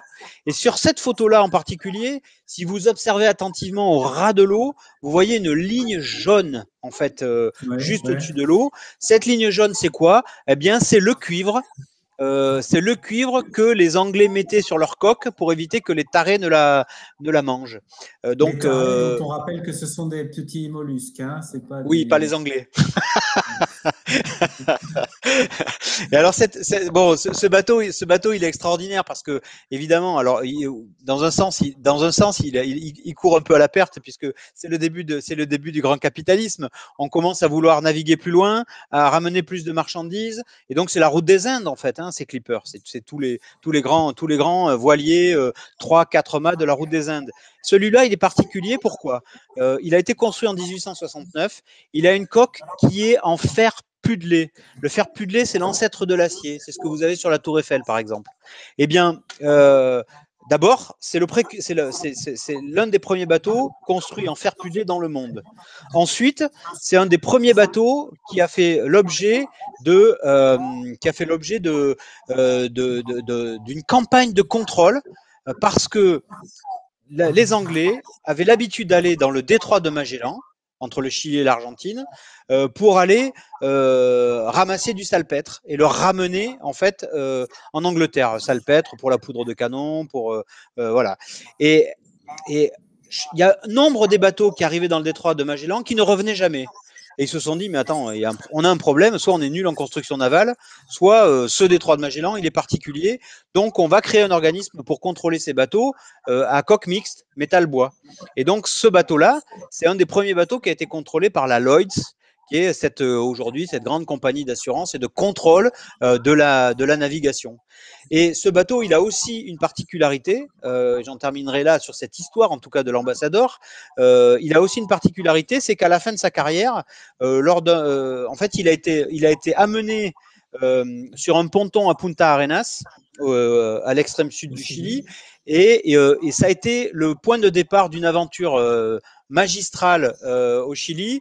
Une partie de cette partie du Chili qu'on appelle la Patagonie avait été achetée par 2 propriétaires terriens, la famille Menendez et Brown, et en fait ces propriétaires terriens ont fait de cette partie de la Patagonie une terre d'élevage d'élevage des moutons. Et en particulier, je salue mes copains arlésiens parce que les moutons, c'était des mérinos. C'était un peu les mêmes que ceux qu'on a ici ou qu'on va retrouver aussi en Nouvelle-Zélande. Et en fait, voilà, ce bateau a servi de ponton d'abord au port de Punta Arenas. Et puis, comme il a servi à l'expansion de cet élevage de moutons en Patagonie, la famille Menendez et Brown a décidé, à la fin du 19e siècle, de le ramener devant la maison, donc un peu plus dans le détroit, en plein milieu du détroit, dans un site qui s'appelle aujourd'hui San Gregorio de las Estancias. Et à San Gregorio de las Estancias, tapez ça sur Internet et vous verrez l'ambassadeur aujourd'hui en train de se petit à petit dégrader malheureusement, mais vous le verrez sur la plage. On va voir dans les deux photos à suivre, et je remercie Valentin. Dans les deux photos à suivre, on va voir une photo de cet ambassadeur qui a été volontairement bitché devant la plage parce que voilà, il représentait le symbole du développement économique de la famille. Donc on voit là toute cette super structure en acier qui a été désossée du bois en fait. Donc ça c'était dans les années 39-45 quoi, grosso modo. Et puis on va voir dans les deux photos suivantes ce qu'il est devenu aujourd'hui. Même on peut même aller sur la suivante. Voilà. Là c'était la photo d'une mission qu'on a menée grâce à l'IANS, donc l'Institut d'archéologie navale et subaquatique du Chili. Et donc je salue Christophe Paulet et Pedro Pujante. Et donc on a mené cette étude pour le ministère de la Culture chilien pour essayer de la sauver parce que elle représente quand même un patrimoine extraordinaire. Et dans ce détroit de Magellan, vous allez trouver sur l'estran, sur ces plages, un certain nombre de ces bateaux qui ont été échoués volontairement ou non, et donc qui sont à l'étude et qui méritent un petit peu qu'on s'attache à leur histoire et à l'histoire du développement du Chili. Si on a la possibilité de voir, d'aller au Chili, l'ambassadeur, on le voit comme ça, il est gisant sur la plage? Voilà, on le voit gisant, il est à 20 mètres de la route. Donc la zone n'est même pas bouclée? La zone n'est pas bouclée. Il y a un petit panneau en fait qui indique ici gît l'ambassadeur. Il est à côté d'un autre navire qui s'appelle l'Amédéo. Voilà, et on le voit comme ça sur la plage. Comme c'est une baleine échouée. Alors on espère, avec les études qu'on a menées avec l'IANS, on espère que ce bateau va pouvoir faire l'objet d'un plan de restauration, en tout cas de préservation, parce qu'il va être dur à restaurer, mais de préservation, pour que on puisse raconter un peu cette histoire. Parce que vous voyez, là, qu'est-ce qu'on voit? On voit un tas de rouille. En fait, derrière ce tas de rouille, il y a quoi? Il y a l'histoire de la fabrication du fer pudelé, il y a l'histoire de la création des bureaux de contrôle de la navigation maritime, il y a l'histoire du développement de la Patagonie. Donc, c'est extraordinaire. Donc, il faut qu'on puisse le dire d'une manière ou d'une autre. Jean-Bernard, l'heure avance. Je voudrais juste qu'on cite rapidement le sous-marin Hunley dont tu as parlé à un moment dans l'émission. Vous pouvez le revoir en replay. Et le sous-marin Hunley, c'est le premier sous-marin qui a été utilisé par les Américains pour couler un bateau. Et sur le chemin du retour, le sous-marin, il a lui-même coulé. Et son épave, tu as pu travailler dessus, n'est-ce pas? Oui, absolument. Ouais. En fait, cette épave a été découverte par Clive Cussler, qui est un romancier américain qui écrit sur les épaves et qui, avec la rançon de ses bouquins, fait de l'archéologie sous-marine. Il a découvert cette épave, il l'a déclarée aux États-Unis. Elle est devenue donc propriété de l'US Navy, et cette épave a été renflouée en l'an 2000. Et entre 2000 et 2005, elle a fait l'objet d'une fouille en règle dans une piscine. Et bien petit à petit, les archéologues ils ont déposé une des plaques du sous-marin, ils sont rentrés dans l'épave, le sous-marin était rempli de vases, et petit à petit, les archéologues ont découvert les marins décédés dans ce naufrage, ainsi que tous leurs effets personnels. Ils ont reconstitué en 3 dimensions. C'est une étude extraordinaire, et donc je vous engage à aller voir un petit peu les infos là-dessus. Ils ont reconstitué toute cette histoire, ils ont retrouvé même les origines de ces marins, dont la plupart étaient irlandais. Et en fait, moi j'avais été nommé expert sur ce projet par la marine américaine, expert pour la conservation du sous-marin. Et la belle histoire là-dedans, c'est que j'ai eu j'ai eu un coup de foudre professionnel avec celui qui est aujourd'hui mon associé, Philippe de Vivier, puisque lui était restaurateur sur ce projet. Et je remercie d'ailleurs son chef, Paul Mardiquian, pour nous avoir fait cette rencontre. Et effectivement, donc on continue à travailler de concert avec cette équipe du Hunley, et on partage aussi une technologie qui permet de traiter les objets sous-marins, de les déchlorurer, de les dessaler plus rapidement. On partage avec eux cette technologie, donc on est 2 dans le monde à faire ça, et c'est une aventure extraordinaire. Oui, parce que je rappelle que tu es cofondateur de la société Acoros, A comme Oui. Arles, qui est située à Arles et qui travaille sur la question de la conservation comme ça des structures métalliques. Voilà. On arrive à la fin de cette émission. Juste, on va peut-être quand même mentionner la question de Shura 70, puisque c'est sur la question des containers tombés dans l'eau des transporteurs géants, une question qui est revenue plusieurs fois dans le live, dans le stream. Et évidemment, ces containers, ces grosses boîtes, elles peuvent contenir 36 000 trucs. Est-ce que tu as déjà été appelé sur des missions pour expertiser ces pochettes surprises? Alors la réponse, elle est simple, c'est non. Même si on a quand même une petite idée. En fait, moi j'ai une petite idée des vitesses de corrosion dans l'eau de mer maintenant. Donc on est capable de dire, en fonction de la profondeur, on est en gros capable de dire la vitesse de corrosion de l'acier, puisque les conteneurs sont en acier en règle générale, la vitesse de corrosion de l'acier dans l'eau de mer, elle est de temps. Donc globalement, le conteneur sous l'eau, il va pouvoir durer 10 ans, 20 ans, 30 ans, 40 ans. Et donc c'est une question. J'ai jamais été appelé encore là-dessus. Mais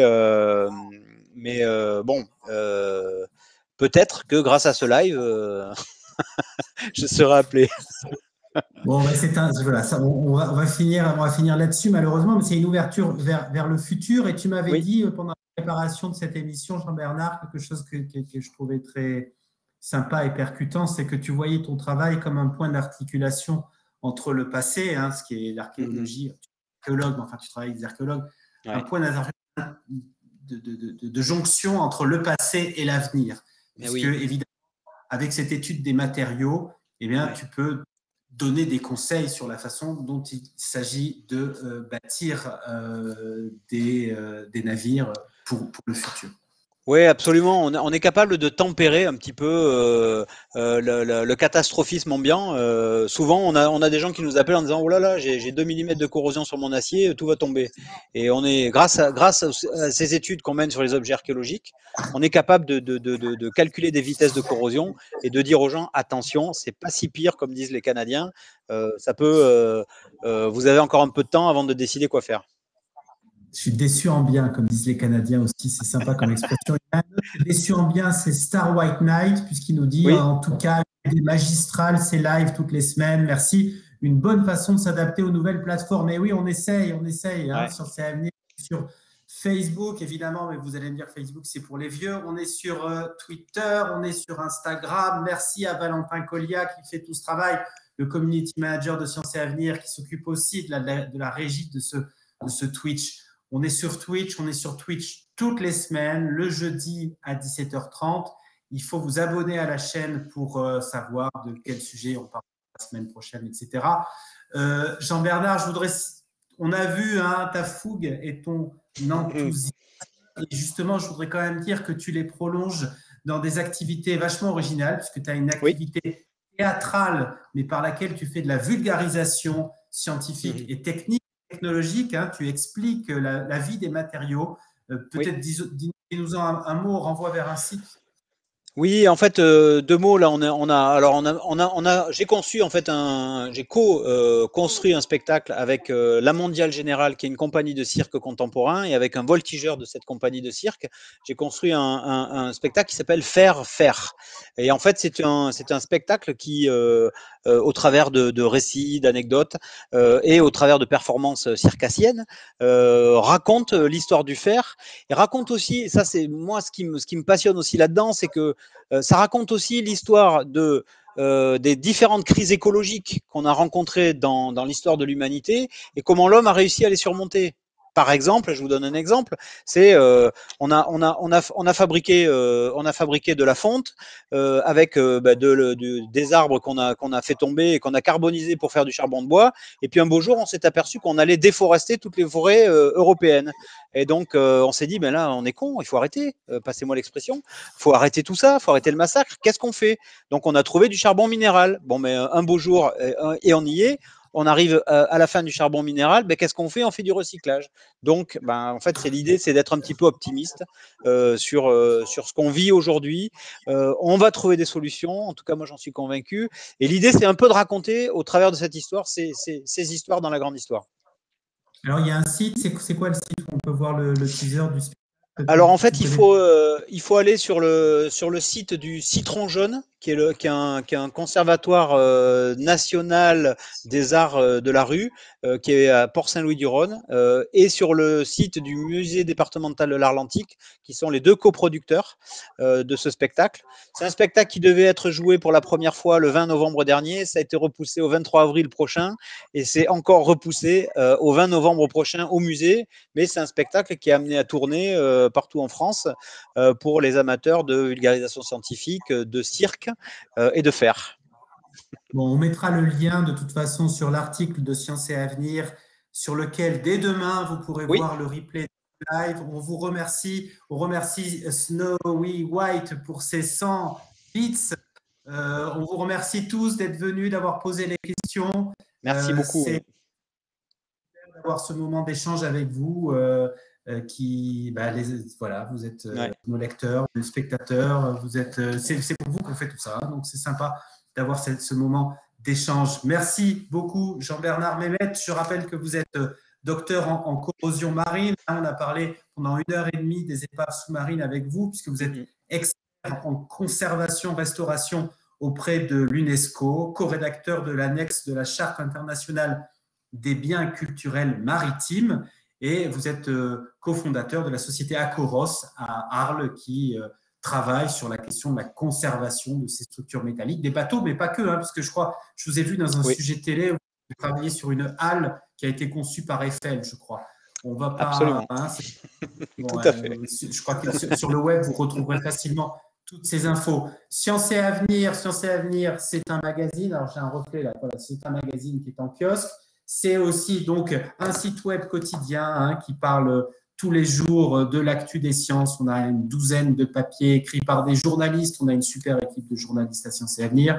C'est désormais ce stream sur Twitch tous les jeudis à 17h30. On espère vous retrouver nombreux jeudi prochain. Et ça sera une surprise parce que je ne sais pas de quoi on va parler jeudi prochain, mais on va trouver. Si vous avez des idées, vous pouvez nous envoyer des tweets, des mails. Si vous avez envie de sujet, vous nous le dites. Et ça peut fonctionner aussi comme ça. On vous dit au revoir. Je vous dis au revoir. Il y a même Louise qui vous dit au revoir, qui était la spectatrice surprise. Peut-être cachée, mais enfin, on a compris qu'elle était là. Au revoir. Merci Olivier. Merci Valentin. À bientôt.